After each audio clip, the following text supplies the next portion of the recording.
Senior صحافی اور تجزیہ کار رؤف کلاسرا کے مطابق جنرل فیض حمید کے خلاف چارج شیٹ نے ایک دفعہ تو سب کو حیران و پریشان کر دیا ہے۔ کوئی سوچ بھی نہیں سکتا تھا کہ ایک سابق ڈی جی ISI کو بھی اتنے بڑے مقدمے کا سامنا کرنا پڑ سکتا ہے۔ چند ریٹائرڈ افسران اکثر نجی محفلوں میں یہ کہتے تھے کہ اس لیول پر کبھی کارروائی نہیں ہوگی، کیونکہ اس سے ایک نئی روایت قائم ہو جائے گی اور آنے والے برسوں میں پھر ہر دوسرے فوجی افسر کا کورٹ مارشل ہونا شروع ہو جائے گا۔ لیکن لگتا ہے کہ موجودہ عسکری قیادت اس دباؤ کا شکار نہیں ہوئی کہ کل کلا کو اس روایت کا سہارا لے کر کارروائیاں ہوں گی۔ سوال یہ ہے کہ فیض حمید اس ریڈ لائن کو کیسے کراس کر گئے جس کے بارے میں وہ جانتے تھے کہ اس سے خطرات پیدا ہو سکتے ہیں۔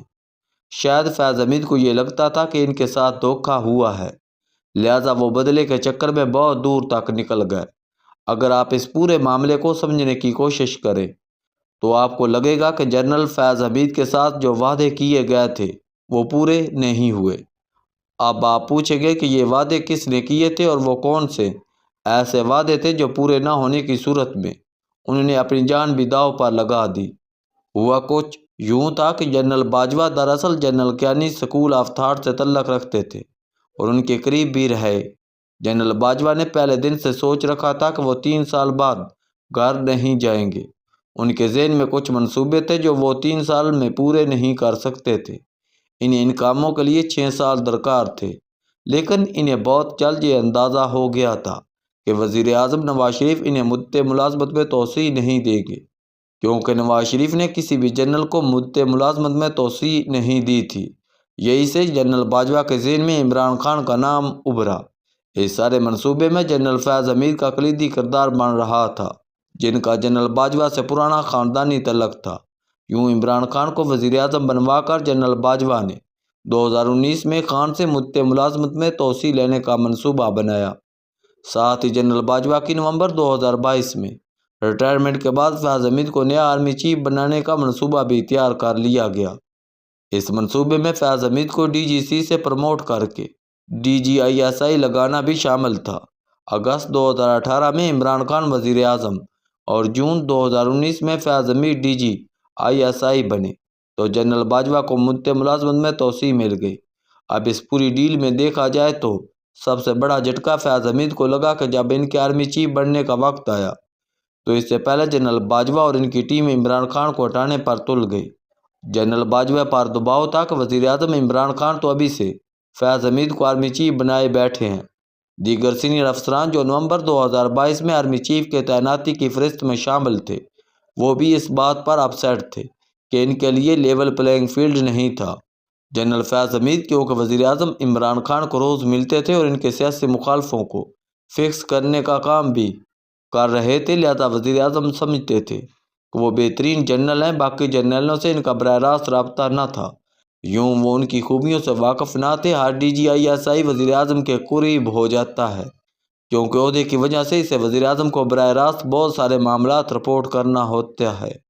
وزیر اعظم DGI سے اکثر سیاسی ایشو بھی حل کراتا ہے۔ آپ کو یاد ہوگا کہ خان صاحب اکثر کہا کرتے تھے کہ انہیں تو قومی اسمبلی میں کسی بل پر جب ممبران اسمبلی کے ووٹ کی ضرورت پڑتی تھی تو انہیں ایجنسیوں کی خدمات حاصل ہو جاتی تھی۔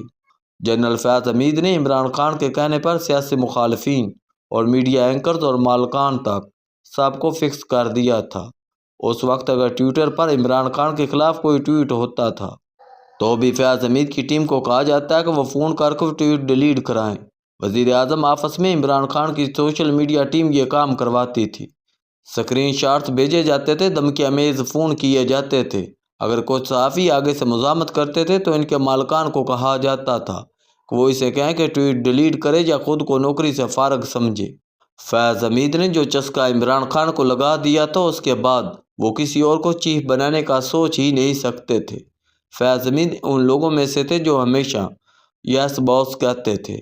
باس کے منہ سے جو بھی لفظ نکلے فوراً اس پر عمل کرنا ہے، باس کو انکار نہیں کرنا، نہ ہی اسے قانون کا قاعدہ سمجھانے کے چکر میں پڑنا ہے، بس کام کر کے اس کی رپورٹ دینی ہے۔ اس سلسلے میں اگر کوئی دوسرا نام ذہن میں آتا ہے تو وہ مرحوم رحمان ملک تھے۔ وہ بھی اس لیے اپنے سیاسی باسز میں مشہور تھے کہ وہ گو گریٹرز تھے جو اوپر سے کسی فون پر کہہ گئے کام سے انکار نہیں کرتے تھے۔ ایسے افسران سیاسی حکمرانوں کو بہت اچھے لگتے ہیں جو ایک فون پر کام کر کے انہیں رپورٹ کریں، بہانے نہ تلاش کریں۔ اس لیے فیض حمید ہوں یا رحمان ملک مرحوم، انہوں نے خوب ترقی کی اور اپنے باس کے قریب رہے، ان کا اعتماد حاصل کیا اور جب بھی ان کے باس کو موقع ملا انہوں نے انہیں نئے عہدے پر ترقی دی۔ فیض حمید ڈی جی سی سے ڈی جی بنے اور پھر انہوں نے آرمی چیف لگنا تھا۔ رحمان ملک بھی ایف آئی اے کے ایک افسر سے ترقی کرتے کرتے ایک دن اس ایف آئی اے کے اوپر وزیر داخلہ لگے اور وہ ایک طاقتور وزیر داخلہ سمجھے جاتے تھے، لیکن ان کے ساتھ بھی وہی فیض حمید والی ٹریجڈی ہوئی، کیونکہ آخری دنوں میں وہ زرداری صاحب کا اعتماد کسی وجہ سے کھو بیٹھے تھے اور انہیں سینٹ کا ٹکٹ نہ دیا گیا۔ فیض حمید بھی اپنے باس جنرل باجوہ کا اعتماد کھو بیٹھے اور آرمی چیف نہ بن سکے۔ فیض حمید تو نواز شریف کے وزیر اعظم ہوتے ہوئے عمران خان کے بہت قریب آ چکے تھے۔ وہ تو جہانگیر ترین کے کرائے پر لیے گئے خفیہ گھر میں عمران خان سے 40 ملاقاتیں تک کر چکے تھے۔ ان خفیہ ملاقاتوں کے لیے جہانگیر ترین نے وہ گھر کرائے پر اسلام آباد میں لیا تھا جس کا کسی کو علم نہ تھا۔ نواز شریف کے وزیر اعظم ہاؤس میں آخری دنوں اس گھر میں عمران خان اور جنرل فیض کی خفیہ ملاقاتیں تواتر سے ہونے لگی تھیں۔ جنرل فیض ڈی جی سی ہوتے ہوئے عمران خان کی آنکھوں کا تارا بن چکے تھے۔ ان 40 سے زیادہ خفیہ ملاقاتوں میں ہونے والے راز و نیاز نے ہی عمران خان کے لیے وزارت عظمیٰ کا راستہ کھولا۔ جنرل باجوہ کو مدت ملازمت میں توسیع ملی، لیکن اس سارے کھیل کا مرکزی کردار فیض حمید تھے جنہوں نے یہ سب کچھ ممکن کر دکھایا۔ انہیں کیا ملا؟ ان کے ساتھ دھوکہ ہوا۔ اس ڈیل کے 3 کرداروں میں سے جنرل باجوہ اور عمران خان تو اپنا حصہ لے چکے تھے، لیکن جنرل فیض حمید کے ساتھ ہاتھ ہو گیا۔ ادھر عمران خان کو بھی لگا کہ جنرل باجوہ نے ان کے ساتھ بھی ہاتھ کیا ہے اور شریفوں اور زرداریوں کے ساتھ مل گئے ہیں۔ یوں جنرل فیض اور عمران خان جنرل باجوہ کے خلاف ہو گئے اور یوں ایک نیا خطرناک کھیل شروع ہوا اور جنرل فیض حمید نے ریٹائرمنٹ کے بعد خاموش زندگی گزارنے کے بجائے بدلہ لینے کا فیصلہ کیا۔